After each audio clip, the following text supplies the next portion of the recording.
lagi di Mutiara Hati, sejuk di hati, nyaman di jiwa. Baik ibu-ibu dan juga pemirsa di rumah, tadi kita sudah sesi tanya jawab di sesi pertama ya Bu ya. Masih ada pertanyaan pasti kan Bu? Masih, alhamdulillah. Baik Ustadz, kita langsung lanjut saja dengan pertanyaan selanjutnya. Silakan Ibu, siapa yang ingin bertanya? Ya, silakan Bu. Bismillahirrahmanirrahim. Assalamualaikum warahmatullahi wabarakatuh. Waalaikumsalam warahmatullahi wabarakatuh. Mau bertanya ini Ustadz. Silakan Bu. Kalau kita sudah menjalankan kewajiban, tapi pasangan kita tidak, bagaimana sikap kita? Begitu saja Pak Ustadz. Terima kasih. Wassalamualaikum warahmatullahi wabarakatuh. Waalaikumsalam warahmatullahi wabarakatuh. Baik Ustadz, tadi pertanyaannya bagaimana kalau kita sudah menjalankan kewajiban kita, tetapi suami tidak, pasangan kita tidak gitu Ustadz, bagaimana itu Ustadz? Nah ini pertanyaannya kan bagaimana ketika kita sudah menjalankan kewajiban lantas suami tidak? Kembali ke diri kita masing-masing. Dalam arti gini Bu, ketika suami tidak menjalankan artinya suami tidak membimbing kita secara hak kewajiban suami terhadap istri. Karena selain menafkahi, suami juga membimbing, melindungi, menjaga kehormatan kita dan lain sebagainya. Nah, memang mayoritas ini kayaknya kejadian realita dalam dunia kehidupan kayaknya ya Bu ya. Ya memang betul kan kita lihat seakan-akan istri itu kan sudah semuanya sudah memberikan kewajiban, hak kewajibannya terhadap suami. Cuma kadang ada salah satu suami mungkin atau salah satu laki-laki yang tidak membalas, atau sebaliknya ketika suami sudah memberikan semua haknya kepada istri, ada salah satu istri, salah satu laki-laki atau ibu-ibu yang tidak membalas haknya ya, tidak memberikan haknya. Jangan sampai sudah dinafkahi sudah lupa, habis dinafkahi masak pun tidak repot ya kan. Dalam arti apa? Ketika kita sudah memberikan hak kita selaku seorang suami atau seorang istri, terus bagaimana? Apakah kita harus membalasnya? Sebenarnya tidak. Kalau dalam agama tidak dianjurkan. Bagaimana kita dalam rumah tangga, yang wajib adalah bagaimana kita harus menyampaikan baik-baik. Karena itu manusiawi. Ya kadang kita pasti tidak terima lah. Ya kan, ketika kita memberi tidak dibalas. Apalagi kalau istri atau ibu-ibu itu kan senang diberikan hadiah tiba-tiba. Masa suami juga aku tidak pernah diberikan, kan tidak mungkin. Nah, dalam arti ketika kita merasa sudah menjalankan hak dan suami atau laki-laki atau salah satu ya oknum gitu ya, salah satu oknum yang tidak membalas itu bagaimana? Kalau kita secara agama bagaimana kita terus melakukan komunikasi yang baik. Jangan sampai baru sekali dilakukan tiba-tiba keluar kata-kata kasar ya kan, tiba-tiba selain kata-kata kasar atau bahkan langsung ninggalin rumah dan lain sebagainya. Ini tidak boleh. Dalam agama tetap bagaimana kita melakukan komunikasi yang baik. Apalagi dalam surah An-Nisa itu kan dikatakan fasiruhunna bil ma'ruf ya kan, datangilah atau bergaulilah mereka dengan baik, ya ini mau laki-laki atau perempuan. Jika kau tidak suka ya kan, maka Allah bisa jadi fa'asa an takrahu syai'a wa yaj'alallahu khairan katsira. Bisa jadi sesuatu yang kita tidak suka, disitulah Allah menjadikan sesuatu itu lebih baik daripada yang lainnya, atau banyak kebaikan yang ada di dalamnya. Nah, artinya apa? Perintahnya itu sebenarnya ketika kita yang tidak suka karena dia tidak memberikan kewajibannya sebagaimana kita memberikan kewajiban kepada mereka, maka catatannya cuma 5 huruf. Sabar. Ya kan? Mau laki-laki atau perempuan. Sampai kapan saya sabar? Sabar, enggak ada waktunya. Kalau ada yang bilang sabar ada Sabar ada batasnya, berarti belum sabar. Ya kan? Nah, kalau dalam Asmaul Husna itu as-sabur ke-99. Artinya masih ada 98 yang harus kita lalui. Iya kan? Nah, ini logikanya. Jadi bagaimana ketika salah satu pasangan kita itu atau pasangan kita tidak memberikan haknya sedangkan kita memberi haknya kepada mereka. Artinya sabar. itu dalam agama. Jelas sudah bisa jadi di dalam situ ada membawa kebaikan yang luar biasa yang Allah sudah persiapkan buat kita karena kejadian itu. Mudah-mudahan lah, yakin aja, seyakin-yakinnya insya Allah itu pasti datang kebaikan dari Allah Subhanahu wa taala untuk keluarga kita. Amin ya rabbal alamin. Mungkin Amin, itu, Bu. ya rabbal alamin. Baik, Bu. Selanjutnya ada yang ingin bertanya lagi, Bu Ibu? Baik, Ibu silahkan, Bu. Assalamualaikum warahmatullahi wabarakatuh. Waalaikumsalam warahmatullahi wabarakatuh. Perkenalkan, saya Ibu Eva dari Majelis Taklim Al-Amin. Izin bertanya Ustadz, Silakan, Bu. kalau pasangan sering membandingkan dengan kehidupan orang lain, apakah itu melanggar kewajiban menjaga keharmonisan? Mungkin itu aja Ustadz. Terima kasih. Wassalamualaikum warahmatullahi wabarakatuh. Waalaikumsalam warahmatullahi wabarakatuh.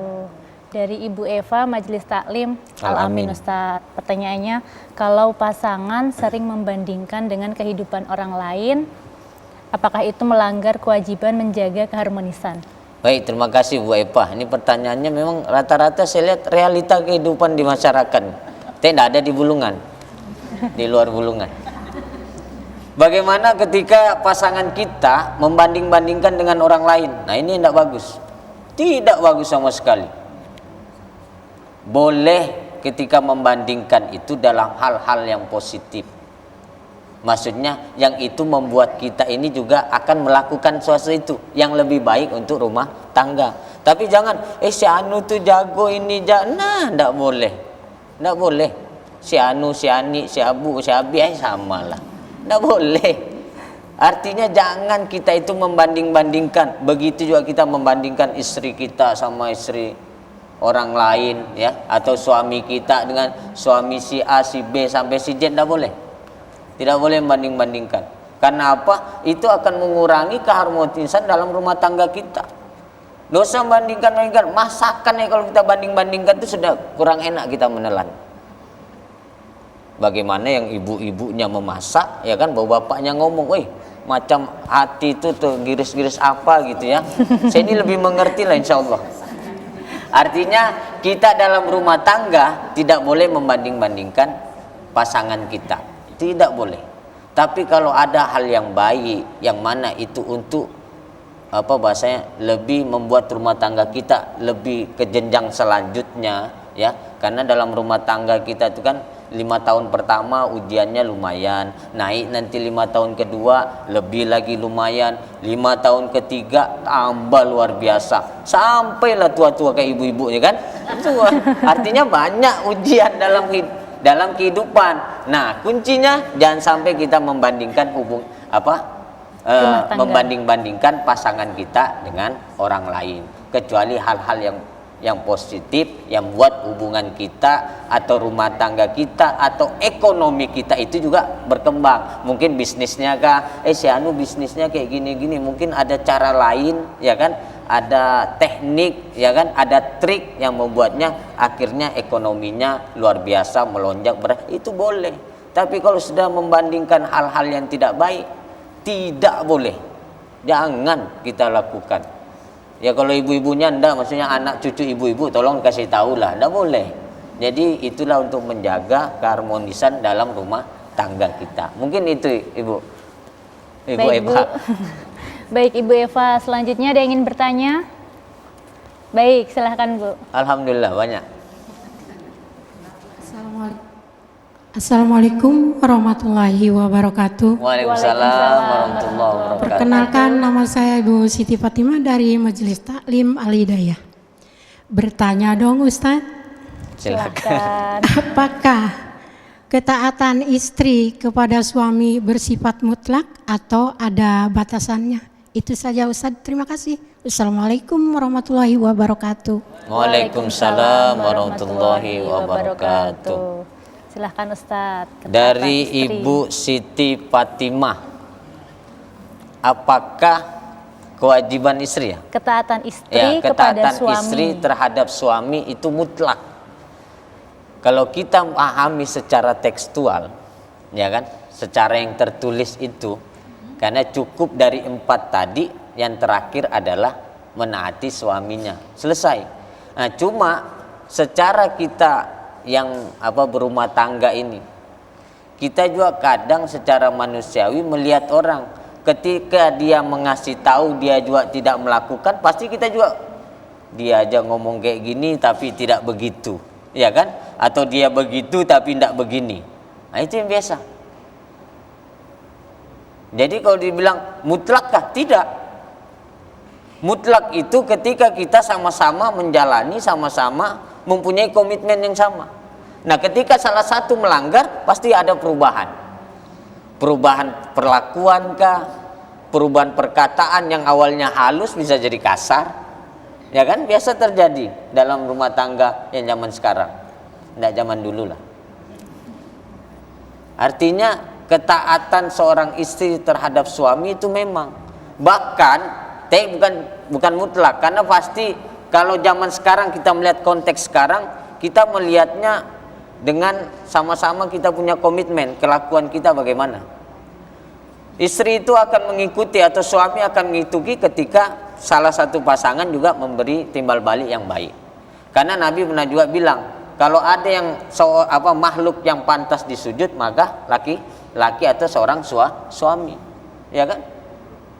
Karena pernah juga salah satu cerita kisah itu zaman Nabi ketika istrinya dapat amanah dari suami, jangan keluar rumah sebelum saya datang. Sedangkan orang tuanya si perempuan dalam keadaan sakit parah. Karena dia taat dengan suaminya, maka itu tidak dipermasalahkan oleh Nabi, bahkan betul. Karena bahasa suaminya, jangan tinggalkan rumah sebelum saya pergi. Itu zaman Nabi. Zaman sekarang ya, insya Allah kalau yang ngikut rajin majlis menuntut ilmu, insya Allah mudah-mudahan bisa melakukan itu juga. Amin. Karena belum apa-apa sudah keluar kan. Nah, jadi makanya saya bilang bukan masalah kalau secara pribadi, bukan mutlak tidak mutlaknya. Kadang kita melihat siapa yang berjanji sama kita, kalau komitmennya tidak berjalan, tidak ditepati, maka kita juga akan melanggar sedikit. Itu kebanyakan. Nah, dalam rumah tangga, ketika kita mau ketika salah satu pasangan melakukan ini, intinya satu sama lain pasti tahu. Nah, kalau tidak tahu, itulah kuncinya tadi ya, tetap kita bangun komunikasi yang baik. Mungkin itu Ibu Siti Fatimah. Siap. Baik Ustadz. Selanjutnya ada lagi yang ingin bertanya, Bu? Baik, silahkan Bu. Bismillahirrahmanirrahim. Assalamualaikum warahmatullahi wabarakatuh. Waalaikumsalam warahmatullahi wabarakatuh. Nama saya Endang dari Majelis Taklim Al-Amin Tanjung Selor. Izin bertanya Ustadz. Baik, Bu. Bagaimana membedakan memperjuangkan hak dengan sikap egois? Terima kasih. Wassalamualaikum. Waalaikumsalam warahmatullahi wabarakatuh. Silahkan Ustadz. Apa tadi? Tadi dari Ibu Endang Al-Amin ya. Ya. Bagaimana membedakan memperjuangkan hak dengan sikap egois gitu Ustadz? Ini beda-beda tipis sekarang. Dibilang memperjuangkan atau egois. Karena bingung juga kita tuh. Cuma tidak tahu ini yang bersikeras laki atau perempuannya kan. Salah satu pasangan lah. Biasanya kita seakan-akan memperjuangkan kewajiban kita atau hak kita terhadap pasangan kita. Cuma kadang kita beranggapan nih ya, yang sekarang yang kita lihat, ya kadang kita bilang egois juga salah, dibilang juga memperjuangkan seolah-olah, ya kan? Artinya sebenarnya tidak ada yang diperjuangkan. Kalau untuk kepentingan pribadi, kalau kepentingan sesama itu wajib. Nah itu. Nah, karena biasa kita itu yang ada timbul adalah keegoisan. Yang timbul keegoisan. Maksudnya yang harus dituruti kemauan kita sendiri aja. Maksudnya ya entah itu laki-laki atau perempuan. Jadi sebenarnya kalau dalam hubungan rumah tangga, dalam keluarga yang sakinah mawaddah warahmah, ya bagaimana satu sama lain itu sama-sama memperjuangkan apa yang kita inginkan bersama dalam rumah tangga kita. Mungkin gitu Bu Endang. Karena susah kita membahasanya ini dibilang egois kah atau yang betul-betul memperjuangkan. Itu BBT aja. Beda-beda tipis. Kalau tebal ya masih kelihatan. Ini kadang enggak kelihatan sama. Kapan waktu memperjuangkan, kapan keegoisannya kelihatan, itu sama. Kadang kelakuannya juga sama. Nah, jadi itulah. Jadi kita sebenarnya dalam rumah tangga ini berat. Saya katakan tema yang sangat berat karena bicara hubungan rumah tangga. Apalagi ibu-ibu yang lebih pengalaman, lebih senior daripada saya. Cuma karena satu sisi kita juga melihat halayak banyak, dengan juga melihat satu sisi aduan-aduan atau curhat, kan kadang banyak juga sahabat-sahabat, teman-teman kita curhat tentang rumah tangga. Dia tidak tahu juga rumah tangga kita bagaimana kan. Padahal rumah tangga kita kadang lebih baik atau lebih hancur, Allah alam. Jadi bagaimana kita dalam rumah tangga untuk sama-sama saling, karena ada hak kewajiban suami dan istri itu yang berbarengan. Tidak boleh juga seakan-akan kita mau harus punya kita yang dilebihkan. Ya sebenarnya mohon maaf nih, sebenarnya lebih banyak memang kita untungkan perempuan. Satu sisi dalam kehidupan nyata. Ya karena apa? Ya karena laki-laki sayang, karena laki-laki menghormati dan lain sebagainya. Kan karena laki-laki itu mayoritas, saya bukan membela laki-laki, mayoritas memang tidak berbicara. Ya ketika ngomel ya kita dengarin aja. Alhamdulillah, ya kan? Kalau ada yang tidak suka, ada yang tidak boleh kita nyaut itu malah merusak hubungan rumah tangga. Nah, artinya bagaimana? Kalau perlu kata Ustaz Dasat Latif tuh minum aja CTM selesai kan, tidur kan berapa gitu.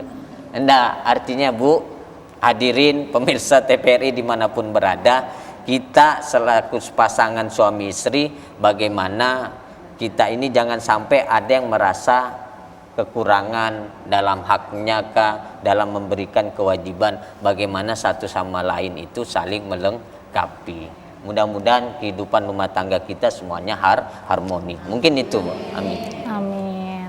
Baik Ustadz, ibu-ibu masih ada yang ingin bertanya? Baik. Kalau begitu ini Ustadz, tadi kan sudah kita bahas ya Ustadz jawaban dari pertanyaan-pertanyaan ibu-ibu, dan rata-rata itu kuncinya komunikasi. Nah Ustadz, terkait komunikasi tadi, bagaimana cara membangun komunikasi yang baik agar hak dan kewajiban tidak hanya dipahami, tapi juga bisa dijalankan dan tidak saling menyalahkan ke depannya Ustadz? Baik Mbak Hafidah, saya pikir habis sudah ibu-ibu, Mbak Hafidah lah nanya. Alhamdulillah. Jadi memang kunci dalam rumah tangga kita itu adalah bagaimana kita membangun komunikasi, sekecil apapun itu problem, sekecil apa itu kegiatan dan lain sebagainya. Kenapa? Karena ya satu sisi kalau kita tidak membangun komunikasi dari awal, maka banyak hal-hal yang timbul. Kadang ada pikiran-pikiran suudzon, ada sesuatu yang lain yang kita khawatirkan. Makanya kunci dalam rumah tangga itu betul, tidak lain adalah sebagian ustadz-ustadz yang lain juga mengatakan komunikasi. Tidak mungkin kita. Ya cuma itulah dengan timbulnya HP zaman modern itu ya, timbulnya HP apa ya, kadang di rumah kita main HP, kadang kita ya komunikasinya cuma kadang satu rumah, satu di kamar, satu di ruang tamu masuk, ya kan? Nggak sudah tinggal buka pintu apa gitu kan? Kadang kayak gitu kan Bu? Di sini nggak ada, Tanjung Selor Pak. Jadi kita itu saya intinya membangun komunikasi, tidak ada hal yang ini itu. Karena memang biar kayak apapun semuanya harus kita komunikasikan baik-baik. Kalau komunikasi itu sudah terjalin baik, insya Allah semuanya akan baik-baik sesuai dengan doa kita di Sapu Jagat. Atina fid dunya hasanah wa fil akhirati hasanah. Dunia kita insya Allah bahagia, akhirat juga insya Allah bahagia, dijauhkan dari siksa api neraka. Mudah-mudahan kita semuanya, rumah tangga kita semuanya sakinah, mawaddah, warahmah. Amin ya rabbal alamin. Kalau ada lagi silakan Mbak Hafidah. Baik Ustadz dan ibu-ibu semuanya dan juga pemirsa di rumah, tadi kita telah mendengarkan dan telah sharing terkait tema kita hari ini, yaitu hak dan kewajiban suami istri dalam berumah tangga. Semoga ini menjadi pengingat kita semua agar kita semua juga dapat memperbaiki diri dan kelak keluarga kita semua, baik ibu-ibu dan juga pemirsa di rumah, dapat mendapatkan keluarga yang sakinah, mawadah, warahmah. Dan saya ucapkan terima kasih Ustadz atas ilmunya, semoga berkah dan manfaat. Amin ya Allah, amin. Baik Ustadz dan juga ibu-ibu di rumah, Akhir kata, saya Hafidah Widya Farisi pamit undur diri. Assalamualaikum warahmatullahi wabarakatuh. Waalaikumsalam. Mutiara hati, sejuk di hati, nyaman di jiwa.